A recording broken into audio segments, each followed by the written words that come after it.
I'm Jessica, and I'm going to share a good sex tip with you. So, today's good sex tip is sober sex. So, a lot of folks like to have a few drinks before having sex for the first time with someone because it lets down the inhibitions, makes them feel more comfortable.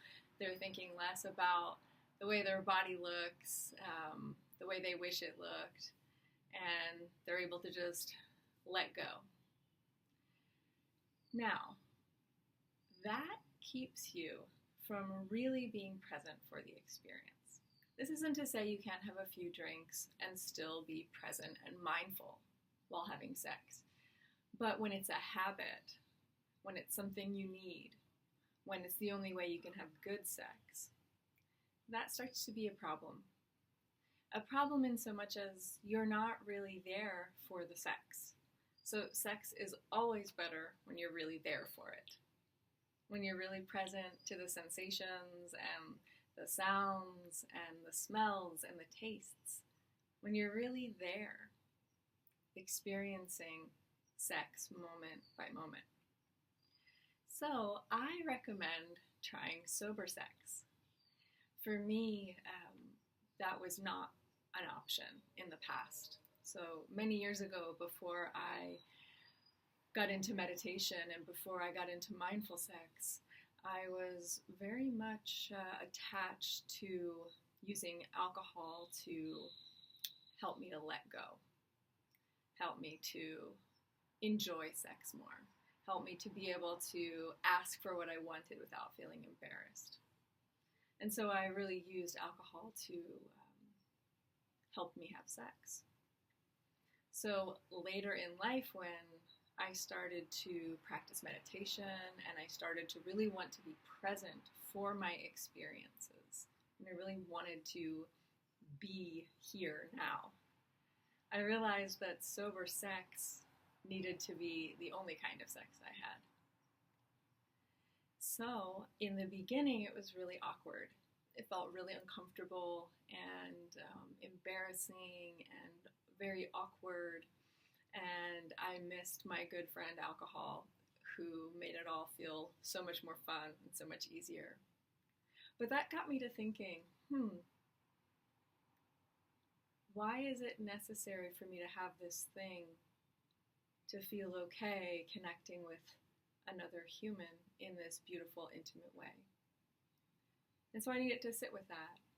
I needed to be with that and be with the grief of all of those years of not really being present, not really being in my body during sex, not really connecting with the other person. And that, of course, is a process. It's a process to sort of allow the past to move through and to move on. So eventually I got to a place where I could start having sober sex. And what I found is that when there weren't all of the stories about how awkward it was, and there wasn't all of the tension about the fear of connecting in this intimate way without alcohol, what I found is that sex was about 1,000,000 times better sober than it ever had been drunk. And I found that I felt so much more, and the connection with the other person was so much richer, so much more satisfying, so much more exciting, so much hotter. So that's the way that I do it now, and it's the way that I suggest others at least do it some of the time, especially the first time you're with somebody. And I know that a lot of people will groan and moan about that because, you go on a first date or a second date or a third date, depending on when you like to take it to the next level. Maybe it's a month later. And, you go out, you have some drinks, you're having a good time. Maybe you go back to your place or go back to their place and have a few more drinks, and then things start getting hot and heavy, and then you're having sex. And I understand how easy it is to be attached to that model. But I invite you, or maybe I give you the challenge of the next time you have sex for the first time with someone, Have it sober, and have it with someone who's also sober. And see what it's like, and allow whatever wants to come up to come up. Another really important reason for sober sex, and another way sober sex equals good sex, is consent. And when one or both of the people having sex are drunk, consent gets a little wobbly. And maybe we do something that we wish we hadn't done, or maybe we don't actually give our consent. Maybe we never say yes. But it just kind of happens because we're both drunk. So that's not consent. And that's not the way that I see good sex. In the model of good sex that I like, it's yes means yes. Not no means no, but yes means yes.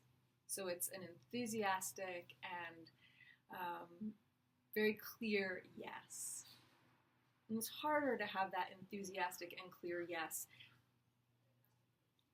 and to really be able to hear it and to be able to say it and to have it be 100% clear and true when we're intoxicated. So especially when you're first getting to know someone sexually, it's really important to be crystal clear and present and lucid. So that's my good sex tip for today. There are a ton of videos on my YouTube channel that help you to start meditating. For me, meditation equals good sex.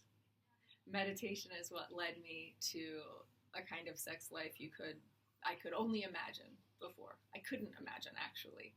There was no way for me to imagine it because wasn't even on my radar that it was possible. But meditation led to me being more present, more available,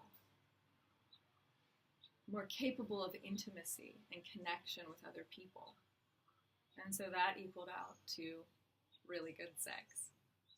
So please subscribe if you want to get more of these good sex tips or just want to get more meditation videos and audio.